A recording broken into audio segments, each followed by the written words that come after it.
நான் பெற்ற செல்வமே சொந்தம் என்று உன்னை விட்டால் யாரும் இல்லை. நாள்தோறும் அம்மாடி கண்ணீர் சிந்த கண்ணில் இன்னும் நீரும் இல்லை. காயங்கள் காலம் முழுக்க ஆறாதோ,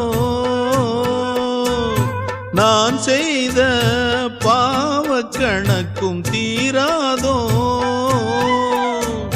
மகிழம்பூவே எந்தன் மணிமுத்தே, குழலை போலே தினம் மழலை பேசும் இளம் பூங்கொத்தே பூங்கொத்தே. ஒரு சந்தன காட்டுக்குள்ளே முழு சந்திரன் காயையிலே குயிலு குஞ்சு தூங்கட்டுமே ராத்திரி வேளையிலே. கண்முழிச்சு நான் இருப்பேன் கண்ணே உன்